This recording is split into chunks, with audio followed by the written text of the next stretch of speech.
In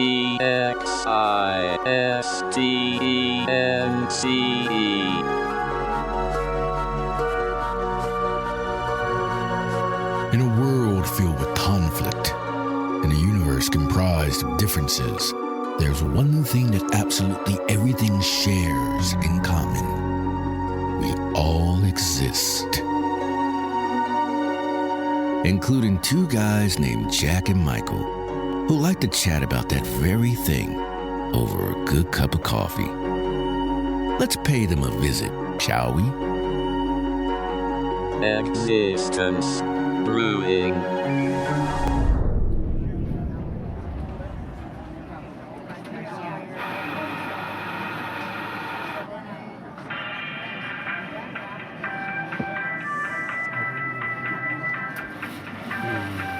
Cold brew and autumnal latte. That's what it's going to be. The autumnal equinox latte. Oh man, I can't wait to have this one. Nope. Oh hey. Checking out the board. Again, as usual, far from the maddening crowd and actually just like one more player within it. This place is a zoo today. I decided not to put the chip in my brain this morning so that I could order like a real person. You passed on that auto ordering thing, huh? Yeah. So I just want to throw this out there. We don't have to talk about it at any length because, you know, it's one of those subjects that generally we try to avoid since the whole world's been talking about it. And it's attached to something that's even worse that we don't want to discuss. I like to drive by. I just want to throw this out there just for what it's worth, because I have a history, especially on this show, of underscoring the MK Ultra that is occurring in our modern world. And we start with Taylor Swift because seriously, like, who looks like that? And I don't mean that in a good way, of course. I mean that in like the woman is vinyl, like from top to bottom, inside and out. She's made of plastic. Watch Jimmy Kimmel very closely if you watch him at all, now that he's coming back after the brouhaha. That's right. He is coming back in some markets. I think Mr. Kimmel has left us in his old form and has been replaced by something else. The story is just too ripe for that. And make no mistake, I have no interest in Kimmel or his programming or his humor or any of his monologuing or anything like that at all. Never watched the show, never would, don't care. But if you do, and you're intimately familiar with his, you know, person, like just the nuances of his personality, just keep a sharp eye out, because I have a feeling what's about to hit the stage is not the Kimmel that we knew, quite literally. I think it's a fabrication. Do you think the Kimmel's going to hit the fan? I think we're going to see a dog food on the market soon called Kimmels and Bits. So maybe that should... What is a Kimmel anyway, exactly? Like, how everybody has a surname story, right? The names go back to meaning something, and some of them are easily explainable, like, you know, Aerosmith. And I'm not talking about like the band with A-E-R-O. I'm talking about Arrow, A-R-R-O-W. You know, it was a person who fashioned arrows. You made arrows for a living, for coin and trade of salt and pork in the market on Saturday. So what's a Kimmel? Like, good question. I don't know. Maybe it's a stage name. Kibble. The first thing I think of is kibble. It's just like Kimmel's got to be like either a kibble. A Kimmel is a larger kibble, isn't it? So the Kimmel's made dog food. Yeah, I want to say his given name is probably James Klomokowicz. And they were kind of like, you know what? Let's lose the witch, and we'll just call you Jimmy Kimmel. I think you're going to get a faux Kimmel. Get ready for the Fugazi Kimmel, because those people replace you.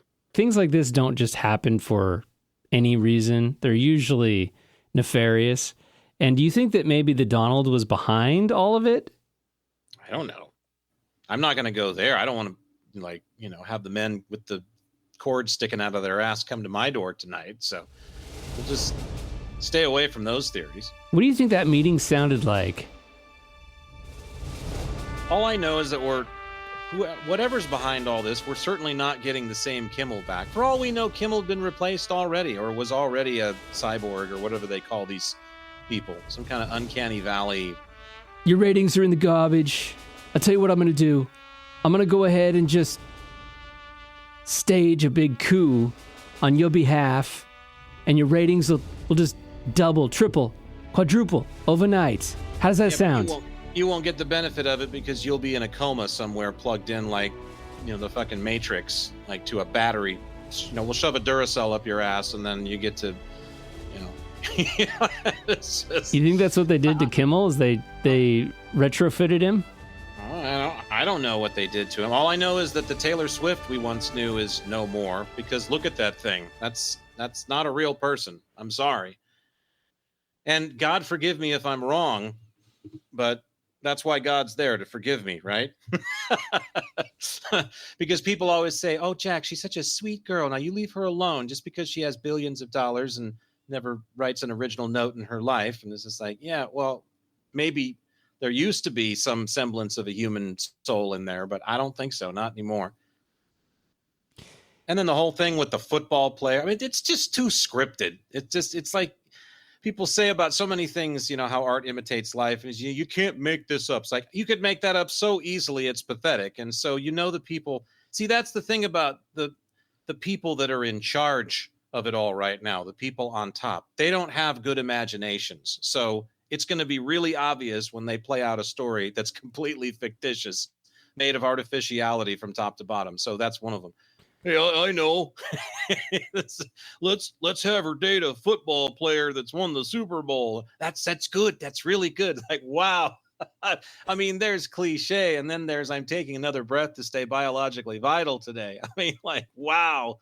Didn't see that one coming. Maybe that's just how simple our society is that you, by the way, I can't help but notice the Unsolved Mysteries mask face thing that you've got going on there. What's happening there? Would you like to disclose who really was on the glassy knoll? The glassy knoll. Or the grassy knoll? No, I like the glassy knoll. I like that better. If it had been a glassy knoll, hell, he wouldn't have fired the shot. He slipped, this shot would have gone off wrong. It'd have killed the clock tower guy. So remember when they used to put those people in front of the camera and you couldn't see their face and they would muffle their voices? Oh, I always loved that. That was great effect.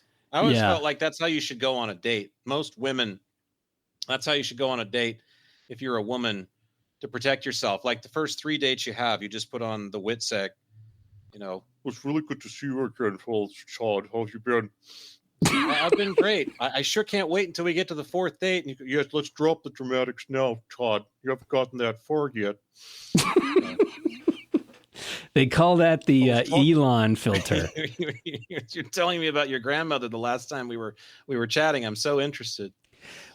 Yeah, could this make him more popular than ever? I don't know.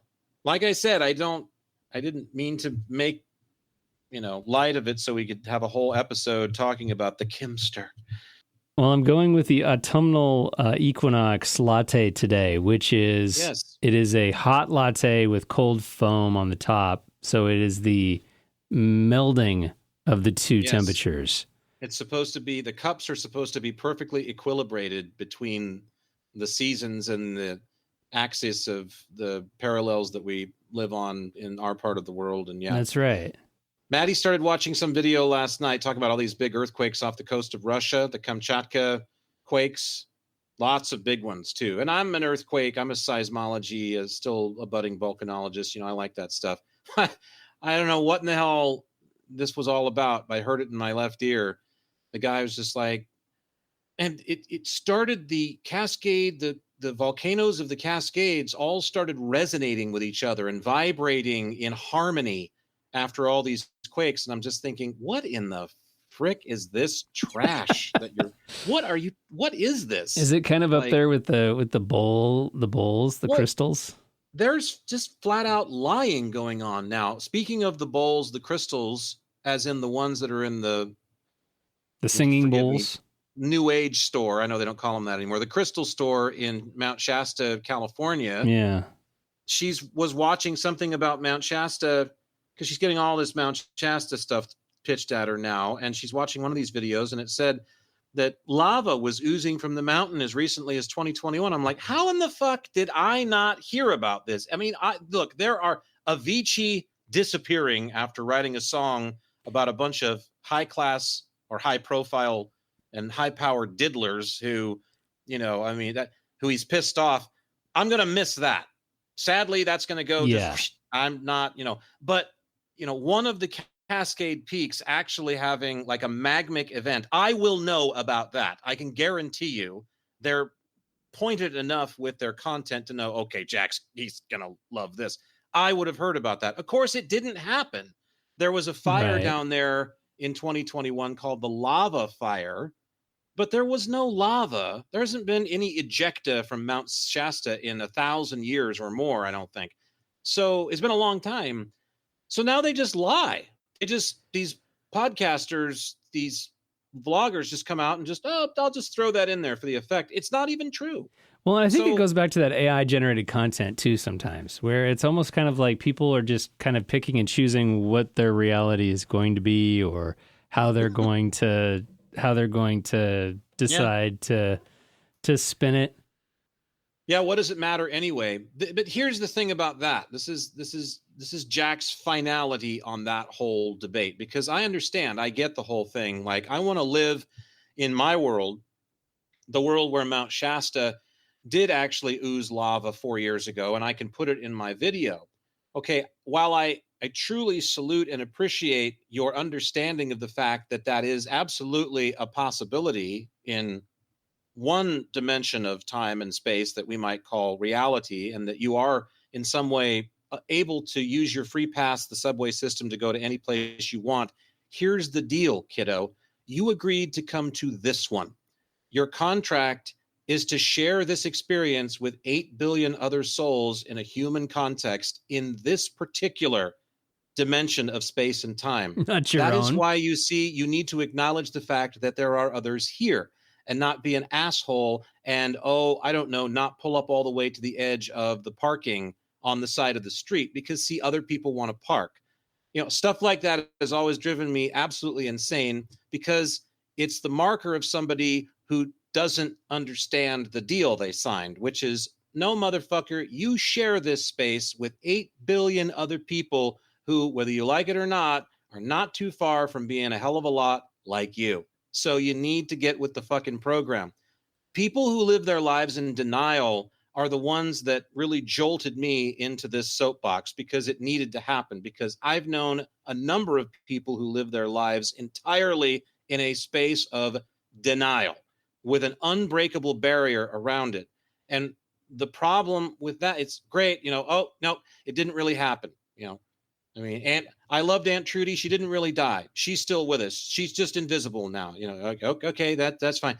You can only get away with that shit for so long before you have to start facing some of the music that plays in this experience, because that was the deal. You see, you're supposed to be here to share it with 8 billion others. You don't get this one all to yourself. Maybe there are others that are just for you, little boxes where you can do whatever you want and play out everything that you ever wanted to, every scenario, and machinate and, be just happy as a clam. Not this one. This one you share with 8 billion, count them, other souls of all different shapes, sizes, colors, and varieties, energetically speaking, that are moving around and hopping around, trying to have a human existence and experience to do whatever it is we're supposed to do. So get it through your head. Let's talk a little bit about misinformation, because I kind of feel like that's part of this deck of cards. And I think we've talked a little bit about clickbait before.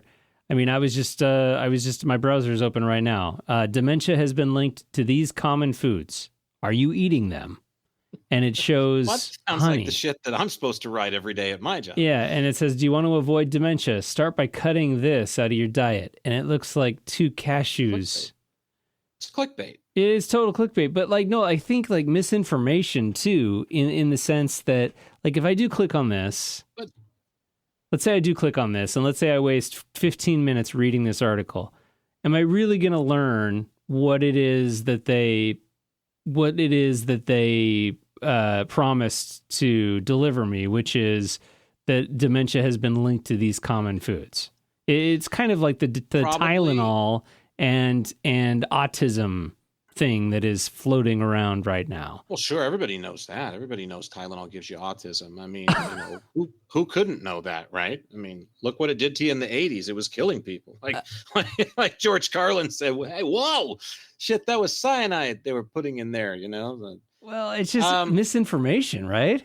Well, here's the thing, though. It's not technically misinformation because one doctor somewhere is going to say it, and probably only for the purposes of having a clickbait button available for you to, go down the rabbit hole so that you can purchase his book and his supplements, right? Or even better, his pyramid scheme in order to obtain supplements and sell them to other people.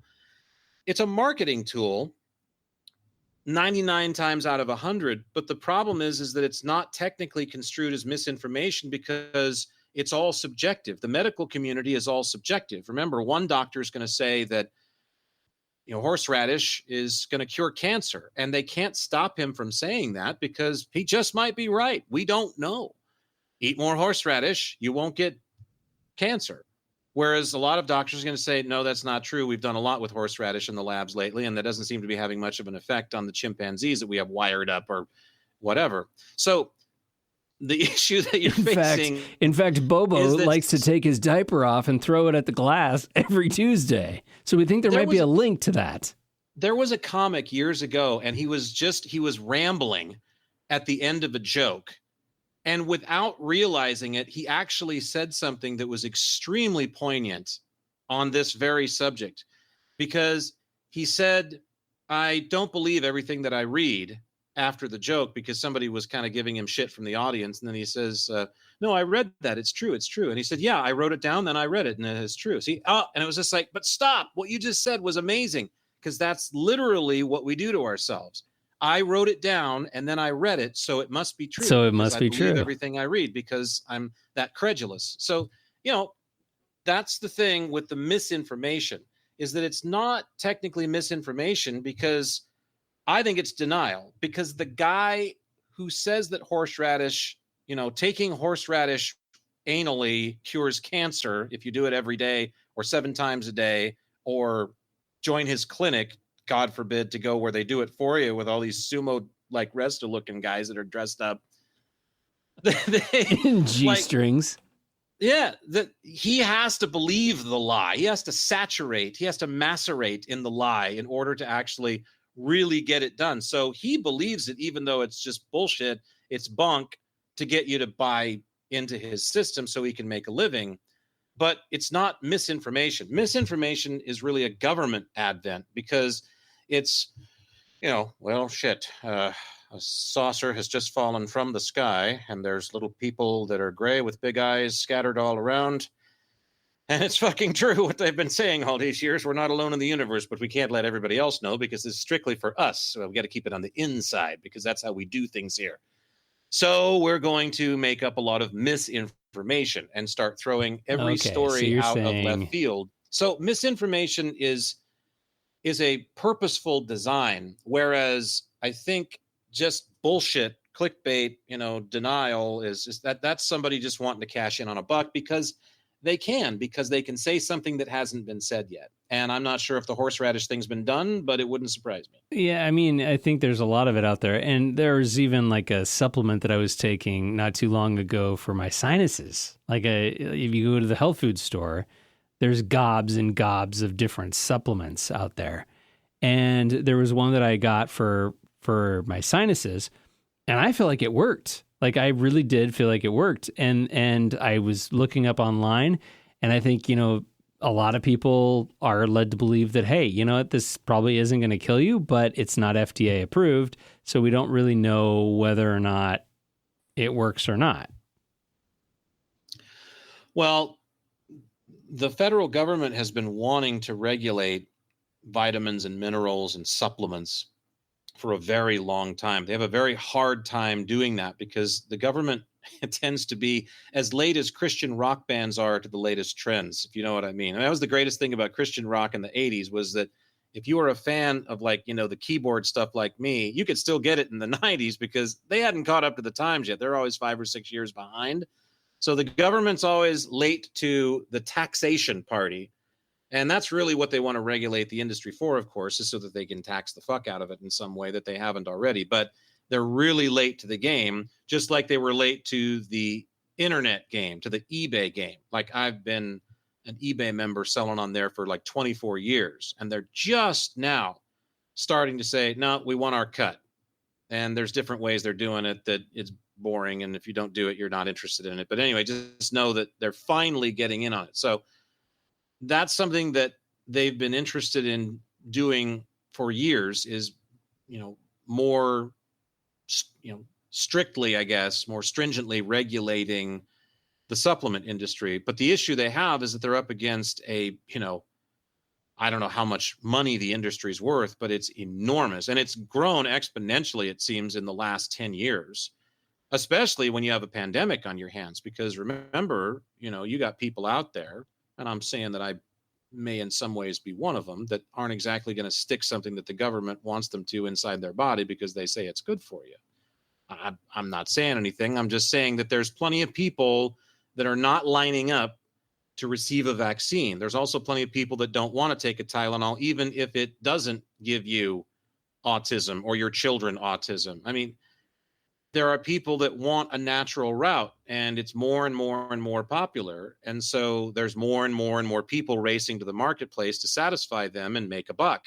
And does all of it work? Of course not. I wish that more of it worked for me, because I've tried plenty of natural remedies in my life.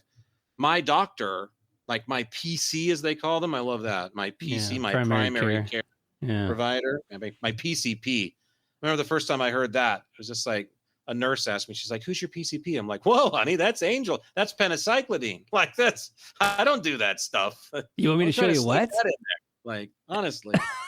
But no, my primary care physician, she is a naturopath / MD combination. So when I go and see her and we discover that there's something wrong and she identifies a particular malady, she says, okay, what route do you want to go? Here's the natural route. We can give you, like one time she gave me snake root for something. It was high blood pressure. It was, okay, Jack, your blood pressure is a little bit high. It's been high every time you come in. I'm worried that, we could really nip it in the bud now, and we need to, because it's a serious concern, because you have high blood pressure historically on the male side of your family, on the paternal side of your family. And it's taken a few of your family members out, from what I understand. So, yeah, absolutely. Okay, well, we got to do something. So I said, well, give me the snake root, because that's the natural way. And then the other thing was this stuff I take called atenolol. And I just don't seem to react as well to the natural stuff, unfortunately, because I think I'm just more of a starseed, and I like the, difficulties that are presented long-term by the synthetics. So the atenolol won out because it worked and it has no side effects. And the snake root made me feel really fucking weird. But like Maddie, like my partner, she reacts vastly better to the natural remedies than I do. I mean, and then to the synthetics that they offer. So my doctor's actually both, and I did that, knowingly. I set out to find someone that could actually prescribe me, pharmaceutical drugs, but also be able to say, yeah, but before we go down that road, you should try vitamin D13, because a lot of people haven't heard of it, and she's an expert in that, and she's a fabulous physician, and a really great person too. But anyway, yeah, the supplement haul, I mean, it's never ending. Well, and I think there's almost like a link between it being like a misinformation via intentional, or misinformation via, I guess, categorization, because it seems like there's a lot of buzz right now, and there were a few buzzwords that I wanted to throw at you. One of them was wellness. One of them was holistic. I mean, just kind of to dive a little bit deeper into this, I was talking specifically about an article that I saw in the New York Times about this pet food trend where people are now starting to find wellness for their animals. I mean, I don't know about you, but my dogs definitely, I've never really met a dog that could tell me that he was anxious, but they're treating their dogs for things like anxiety, ashwagandha for pets. And there was this veterinarian who was talking in this article about how, people would come in with these kind of homemade attempts to remedy, or these homemade remedies for treating their dog's ear infection or skin infections with apple cider vinegar, essential oils over, just using a standard flea and tick medication. I mean, it just does seem like there's kind of this like resurgence of, well, yeah, I know that's what this is designed to do, but I'm going to do this instead. Yeah. Before we go any further with that, I just want to make sure you're clear too. So misinformation and disinformation are two different things. This just came to me because I just talked about willful deception. That's disinformation, just FYI. Misinformation is when something isn't exactly accurate, but it gets circulated as being true. So that could be your eat egg salad and you're never going to have gallstones again. Well, that's misinformation because it may not exactly be true, but it's going to take a while to prove it because it has to be scientifically vetted, and there's still going to be some doctors that disagree. But disinformation is like the Roswell shit, the willful practice of we're going to deceive the public. So thanks for clarifying that. Yeah, I wanted to make sure we clarified that. So as far as the pets are concerned, pets are becoming more a part of the family all the time. They're replacing human relationships. And there's actually people on social media that are flat out saying it's much easier to have a relationship with my dog. It's much easier to have a committed romantic relationship with my dog. So I'm giving up men and I'm going to just sleep with my dog. I'm just going to be best pals with my dog. And of course, the dog is none the wiser when it comes to some of the stuff. It's just a dog and it's looking to you for companionship. Well, and let's face it, the pets are some of the best, when it comes down to it, they're some of the best consumers out there because they really can't tell us what's wrong. And the things that you give to your pet don't have to be regulated by anybody. Yeah, that's true. And people care about them as much or more than their fucking children. Absolutely. And I'm not saying that they shouldn't. Look, I'm right there with the, I'm fully egalitarian in that way. I feel like, animals are deserving of every right that people are. Now, again, this comes in a hypocritical vessel because I'm still perfectly fine with letting people slaughter my chickens that I eat and my bison that I eat, but I only want to pet them and let them know that I'm a nice person. So just for the record, I'm being honest about that. But I don't know. There's just, we're so in a world that's run by marketing, in a world that's run by money, and you have to have it in order to survive. And of course, Gordon Gekko's there telling you greed works, it's good, and it's going to get you where you not only need to go, but it's going to get you ahead of the next 4,000 people behind you or in front of you. Are there some companies that start with the best of intentions because they really want to help pets and the people who ostensibly own them? Sure. What do they become as they need to make cash overhead? That's a different story. Are there also less reputable companies who say, hey, we got to catch in on this dog craze, cancel the chips. We were making those for a while. Now we're going to have chips for dogs because it's all about the dogs. The pets are the new thing in the home. And so they want to push that. So it's all about the bottom line.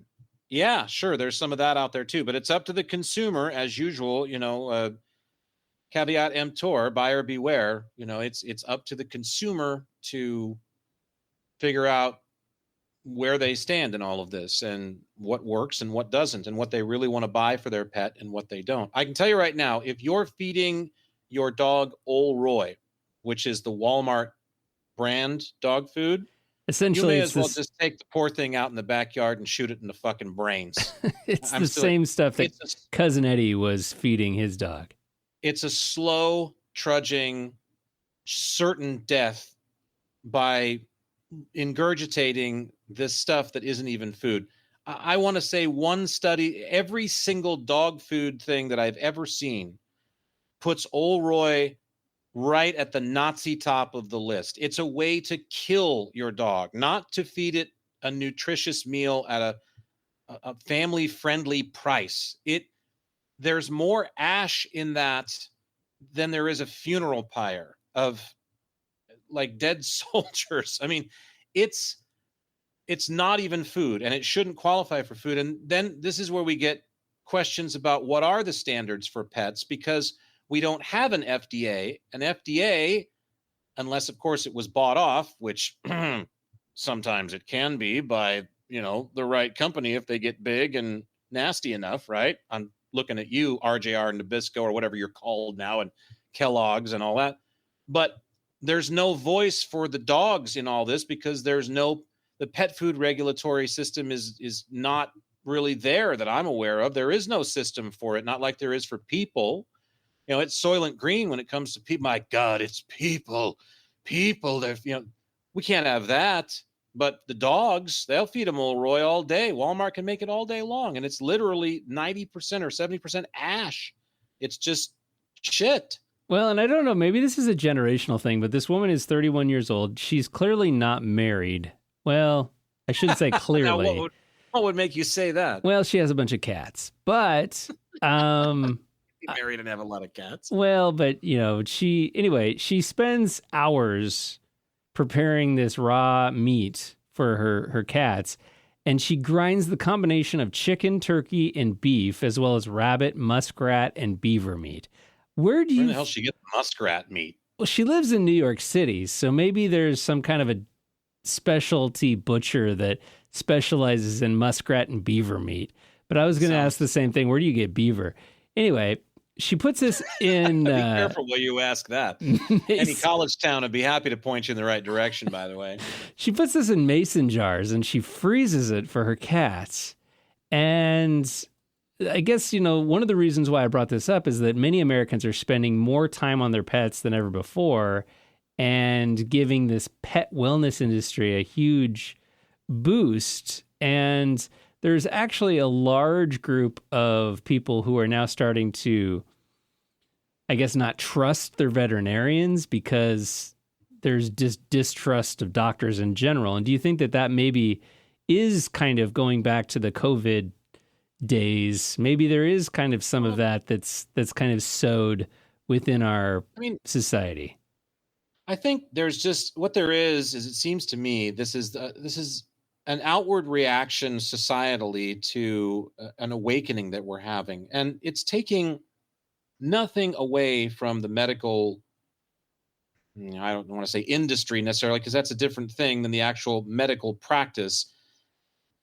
The medicinal history around the world, the people that have been interested in studying the human body. Remember, Da Vinci had to sneak bodies out of the graveyard in the middle of the night in order to look at them so he could do all of his amazing drawings and figure out how this vehicle worked. Before that, it was just, well, God makes it work, so shut up about that. And if you're grave robbing, you're burned at the stake. There's just no, getting around it. We don't study human bodies because science is evil. And now we're so immersed in science, and we've looked to it for so long to be our caretaker, and it's replaced theology in so many ways. And to me, that's really tragic on some notes, but it's also understandable because the purveyors of theology let us down. And so now we turned our attention to something that we felt like was more reliable. It was colder, and it was certainly, more austere. It was just like, this is all there is just all this bones and blood and all this biology. And if you get this, oh, fuck, you're screwed, man. And there is no God to save you. And, so it's harder. It's a colder lesson. It's a harder chamber to go in, but it's understandable why we escaped there, because it provides some more ironclad answers for us. But it also, I think, takes a long time to suss out as well. And to me, that's what we're up against when we get into this. I mean, we've never really talked about the vaccine phenomenon, I guess, for lack of a better term before. Look, I just feel like there's a middle ground that's the total argument of sanity within the whole vaxxer, anti-vaxxer thing. Again, some people line up and they want to get injected with absolutely everything that may prevent this or ward off that or save them from this. And then other people say, absolutely not. I'm not sticking anything in me or my child's body that's artificial whatsoever, even if it has been shown to prevent the measles or the mumps for decades and decades, or polio. And I think really the reality of the Rive exists as usual in the middle ground that Miyagi so awkwardly and wrongly said, you sooner or later get squished just like grape, because that's where the truth is. That's the problem. And the truth is that vaccines are an advent of the Industrial Revolution. So we have diseases that are scattered to the four winds. They're all around the globe, and they kill a lot of fucking people. Polio made life miserable and killed tons of people all over the globe for quite a while. Measles was not fun to get. In fact, it was an infection to the point where if you got sick enough, you would die. So there are a lot of things that we now inoculate children with to protect them as they grow up over the course of their lifetime, because we have decades of proof on our hands that, okay, this works, So to some degree or another, they vet the vaccine, and then they say, we're feeling confident that it's going to protect your kids from this. It's going to protect everybody from it. And so the polio vaccine rolls out. And all of a sudden, people are not getting polio anymore because it's doing what it's prescribed to do. It literally prevents you from getting this disease that's highly debilitating and potentially fatal. The only caveat, and this is the thing, and this is the hard part, and this is where don't sling stones at me. I'm just here as a total truth sayer, as a total neutral observer, okay? Because even though I have my own place in the, vaccine thing for me personally, not a disinformation. I'm calling it straight. Here's the problem. Here's the problem you're going to run into. We just won't know. It's not that we can't know, but we won't know what the generational impacts of that inoculation will be on millions and millions of people until many generations have gone by. It's like the forever chemicals. Nobody designed these things going, oh, well, maybe these things are going to be in our bodies forever.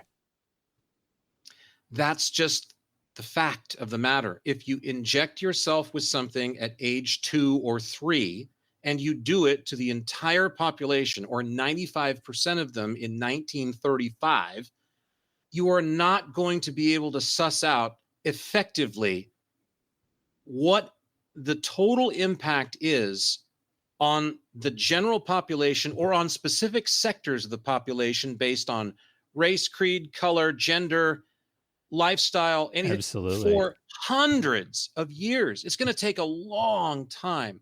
And what we're looking for, of course, is, as usual, I want a quick fix. We got polio and we got to get rid of it. We got to get rid of it now. COVID's the same thing. We got COVID. I want to go to the ball game. We're losing money and I want to go to the ball game and I want it now. And so we got it now. So does the COVID vaccine make you crave Nestle Crunch bars? Does it mean that that's why you got the fungal infection 6 months later? Does that mean it's why you can't sleep? Now, I don't fucking know. I don't know. And you know what? They don't either. And I think that's the real harbinger of truth that they don't want to say, is that, look, we can't know what this is going to do in a month, 6 months, a year, 10 years, certainly not for hundreds of years or generations. We didn't test this shit for that long. We needed it now, because money was being lost and good times for all were being lost. So it's just a reminder that life is perilous in this particular body, in this way, in this biological way. Life is perilous. It's dangerous business. Pandemics and endemics and epidemics and all of those demics that we just, they happen, especially when there's so fucking many of us. And especially, I might add, when there's a few of us in certain places around the world, hush, hush, who are playing around with this shit in a laboratory somewhere just because they're fascinated by it or because we might need it to wipe out the Nazis again if they ever come back. And we want to do it efficiently this time and clean so we can keep all their shit nice and shiny. We don't have to bomb it. That's crazy fucking shit. And there's a lot of people that say, well, that's where COVID came from. I wouldn't be surprised. I'm not forwarding that theory. I'm just saying, would it surprise you to know empirically, without a doubt, literal angel from God floats down in the middle of fucking Yankee Stadium and in front of every TV set in the world says, COVID came from the laboratories of genetic warfare. Fucking A, man. Yeah, I wouldn't. Yeah, I'd buy it in a heartbeat.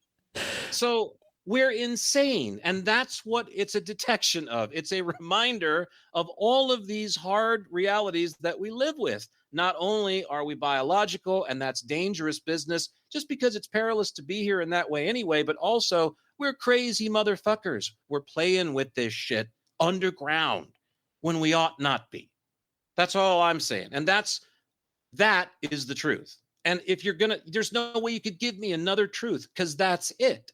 And it doesn't put me on either side of the equation. It doesn't make Jack a vaxxer or an anti-vaxxer. It makes me like, hey, I'm seeing the truth through all this. I'm seeing this for what it is. Now, I get my choice whether to stick it in my body or not for whatever reason, at least for the time being. At least for the time being. Well, and I don't think the day's going to keep up. I don't think those times are going to keep up. I think you're going to see mandatory inoculations at some point. And that's just me making a total crapshoot guess about where society's headed. Well, you know, we were talking about the cyber implants, right? We were talking about those. Yeah. What were they calling those? Cyberlink or something? I don't remember. I mean, at some point, they're going to come up with a new way to do something that's going to be better. And that's really the ultimate test is you're going to have to make that decision yourself of, okay, well, do I want to be, quote, better or not? I mean, because if these cyber implants are really as good as they think they're going to be, at some point, you're going to just have to be okay with mediocre, which is the way you were made. Well, I mean, I think to me, the sanity in this is kind of as follows. It takes from what we know about the evolutionary process. And again, I'm not necessarily forwarding, Darwin over God. I'm suggesting that something, maybe it was a little bit more on the divine, snapped its fingers or clicked its heels together 3 times with the ruby slippers on, and something like us just showed up one day. That maybe creation isn't too far away from being more true than we think. But once creation gets going, it's allowed to evolve. So maybe it could be both. So let's present just that as the argument here so that it satisfies both theology and science. So knowing what we know about how, save for the missing link, since we showed up, whether it was because the Anunnaki tinkered with our DNA and made us to mine gold as slaves and then just decided, oh, hell, just let them have their fun. We're out of here anyway, Just let them eat old Roy for the rest of eternity. I don't think there's any question that at least to a partial degree, human beings have had the opportunity to evolve in a physical aspect here on the planet. So the bodies that humans occupy are different, either slightly or dramatically from how they used to be. And if you look at our old hominid buddies, like the Neanderthals and stuff, who were covered with a lot more hair and who walked with a slightly bigger hunch than even some of the people in the Deep South do these days. I'm only kidding. I mean, or am I? I mean, we've changed. So with that in mind, it's going to take a while for us to change to the point where our bodies can adapt to eating a Cheeto and having it be good for us, ostensibly. And to be able to say, this bag of Cheetos is going a long ways today, baby, because all this powdered whey and all these milk solids that are dyed orange, and this is going, because your body, our bodies as a species have literally been inundated with Cheetos powder from the Frito-Lay company for 5,000 years. And so finally the human body said, okay, we've been working on it, we've adapted, and now we can use this stuff. We've made it a way to use this. We're not even close to being there yet. Yeah. So to me, the model body, i.e. the body that you need to think about, unless you're incredibly different or you're built in some way that just doesn't measure up to most bodies, it's the traditional body that has been here for the last few thousand years. It's going to crave the same nutrients. It's going to need the same amounts of sunlight, the same amounts of,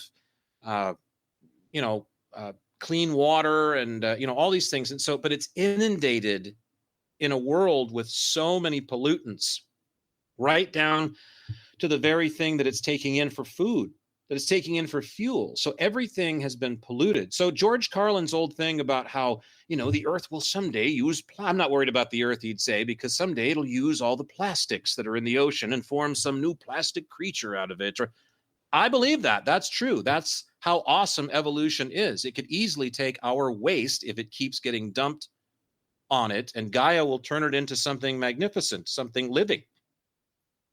That's possible. But we're not there yet. We're not even close to being there yet. So I would think this would be your standard. Eat whole foods as much as possible, i.e.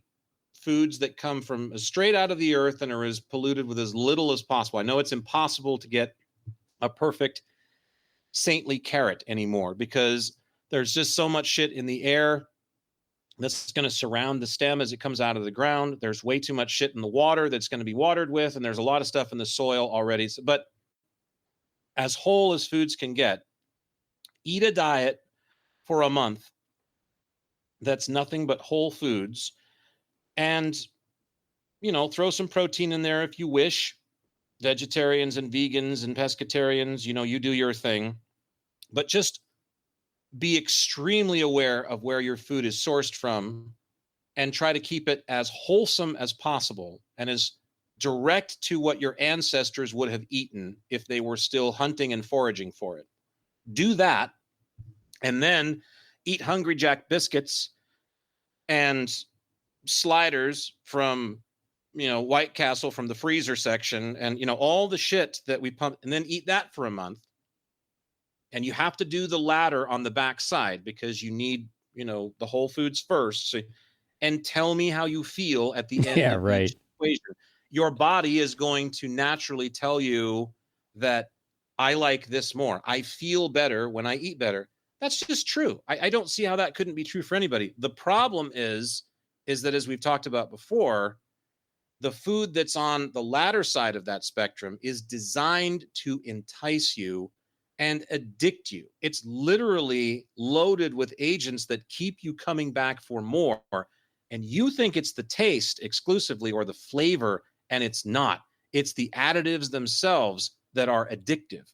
And they're allowed to get away with that shit. They're allowed to put that in your food because it's good for business. Well, and after all, it's not going to kill you. Speaking of cats, just to kind of finish up this segment, how old do you think a cat should be before it passes on? Well, a healthy cat, could live to be. We had a cat that lived to be almost 20, and I had a friend in grade school who had a cat that lived to be 21 or 22. I want to say you were a lot higher than I thought. Anyway, this article says that this man is putting CBD oil in his 18-year-old cat's food to attempt to treat her seizures. And I'm thinking to myself, you know what? After 18 years, what's a good cat name? Fluffy. Fifi. If after 18 years Fifi wants to go, I think it's time for Fifi to go. I'm not one for letting an animal suffer just to keep them in my life. I've had to put my best friend in the world down at one time, which is my dog. And the saddest part about that was my corgi dog. And if you've ever had a corgi before, been around them, you know how spirited they are. They are just, they're wily and jokesters and tricksters, and they can manipulate, but it's all in good fun. It's all truly, their whole life is just one big jest. It's just one big poofy jest for your entertainment and your amusement. They're truly here to just enchant you with how, entertaining they can be. So there was no quitting that dog at all. And unfortunately, we wanted, my ex-wife and I both wanted a corgi. Well, corgis from reputable breeders run about $1,000 to $1,500 at that time, and we didn't exactly have that to drop on a dog. But the pet store had a beautifully cute one that was just the same for a couple hundred on sale. And so we made the mistake of buying, and we both knew it at the time, but we bought a puppy mill dog. And corgis are well known for getting this thing called, it's called DM, and I'm not remembering the first part of it. It's myopathy, degenerative myopathy, I believe is what it's called. And it starts at the tips of their toes on their back feet. And it slowly works its way up their toes, and then their feet, and then their legs, and then their hindquarters, and then the rest of them if it can get there. And it literally renders them inactive. Yeah. It completely immobilizes them. And my dog, Willow, was her name. Willow started showing signs of this after she'd been with us for about 10 or 11 years, and I would take her on walks, and I just noticed the slightest, I could hear it, because I could hear her little claws, her little untrimmed toes on her back feet starting to drag as she'd pick them up and put them back down. And I thought, oh no. Okay. And then over time, slowly but surely, it became obvious that that's what it was, because then she started really limping with her feet, and then she just was dragging herself eventually around the house. I would say maybe the front half of her worked.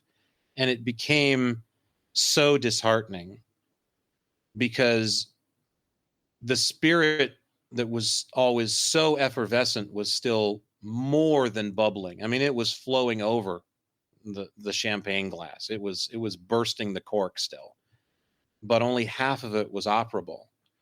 And so the decision was finally made that we need to take Willow and send her over the Rainbow Bridge, as they say. And I just remember, and I'll never forget, because you can't, because it's one of those moments that's a still life. It's just frozen in time. And it's a moment that only denial, speaking of denial, backing up to it, only denial can be your best friend, because it's only a strong denial that can shut it out and save you from what it does to you. But she knew exactly what was happening when we took her in to have her put down. And I just remember the look on her face right before our veterinarian put the needle in her, said it all. She just looked at me and was just like, we have so many good times left. Why? So many good times left. And I don't know whether that was the dog in her not understanding that she didn't work properly anymore, or whether that was her infinitely wiser way of telling me, I want to be here with you until I can't even blink anymore, until it literally takes all of me. Wow. And so it's tough. It's a hard one. It's a hard one to live with. And anybody that's ever forged a relationship with an animal like that, and we were best of friends. I mean, my wife and I, my wife liked the dog, but that dog and I were something spectacular. I mean, if it wasn't for Maddie, I would say she's the best friend I ever had. But it's, so it's tough. I mean, so pets they're important, they're really important. And I think they're able to reach people in a way that human beings can't, because human beings are so fucked up. I don't want to take anything away from good people, because there's nothing like having a good human being in your life. But dogs don't deceive you. Dogs don't have ulterior motivations, or, they might fuck with you a little bit. They might make you mad. They might piss on the rug. They might eat the cake before you get a chance to put it in the fridge for, Mo's birthday, or, animals will give you all kinds of hell, but there's not an ulterior motivation in their bodies. They don't know how to do it. They don't know how to do it. Chris Rea, one of my favorite musical artists of all time, has a great song called Wired to the Moon. And I believe he wrote it about his daughter and when she was a baby. And part of that is just literally the lyrics are, you couldn't hurt anybody, even if you tried. You don't know how. And that's how animals are. So many of them, they don't know how. They're not wired to know how to get things for their own design. Now, it doesn't mean that they won't, like I said, steal the hot wings off the plate if you leave them unattended. They definitely ate free food, but anyway. And that's why we're willing to spend billions of dollars on them. Yeah, fucking A it is. That's why I don't blame. That's what I was about to say. I don't blame people then for wanting to do whatever they can to keep Fifi and Fido and Fluffy in, or grinding up muskrats so that they can eat as best they can while they're here. I mean, but I also appreciate how ludicrous commerce has become and really always has been. And I think that's where, again, we've got to be smart because they're depending on us and they can't go to the store and make the mistake of buying something, that's on you. So you're in their care. So if you're going to have a dog or a cat, the other thing too, I just quickly would want to say too, is just be prepared to care for them. They're not like shoes. You can't just return them. I've been going through this shit. I don't want to get into it because I don't want to piss anybody off but there's been some shit going on or surrounding my personal life with, somebody that goes and gets an animal because it's a new pair of shoes and then brings it home. And then, when they don't fit real well, or I don't like it, they just take them back. And you can't fucking do that shit. Not to animals. That doesn't play. So if you're going to adopt an animal, bring one into your home, be prepared, know the ropes and be ready to keep it and realize that it's work, but it's also worth it. It's kind of like having kids, which most people have before they have pets these days, right? Are these kids out there getting pregnant, 12, 13, running around, doing all these psychotropic drugs? It's a hell of a show. I haven't had a good muskrat myself in years, and you're giving a goddamn dog one? That's just wrong. That's wrong, I say. Yeah, nothing like roasted muskrat and some chestnuts. I want to find out, where do you get muskrat and beaver? I mean, jeez. That's just a roadkill is what it is. Yeah, maybe. Maybe we're missing out on a golden opportunity. Yeah, maybe that's what Michael needs to do for his next big thing is go into the muskrat business. It's like, see us over here. We sell the finest grown muskrat in the free world. Even the stuff that comes from Bulgaria is not as good as this, where it's 98.6% pure. Ours is 98.7. We test it weekly. And all of our locations are near major interstates. And brilliant. Without getting sued, because you get the lawyers together beforehand, right? It could even be called Elon Muskrats. There you go. There's the ticket. These are muskrats you plug into the wall. They go by themselves. They're not like regular muskrats.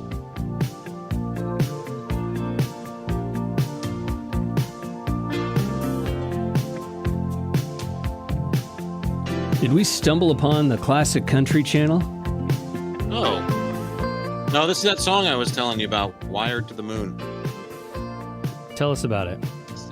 Sounds like classic country to you? Kind of. I guess Chris Rea always had a little twang in some of his songs. Well, not always, but there's a few of them. He's a really brilliant songwriter. He's got that gravelly voice that's unmistakable. All right, well, we'll let him listen to it as we send him away. Until we meet again. Remember to balance the hot and cold foam in that thing on your way home. The autumnal equinox. How did they know the password to my computer? Autumnal equinox. You thought it to them. We'll see you later.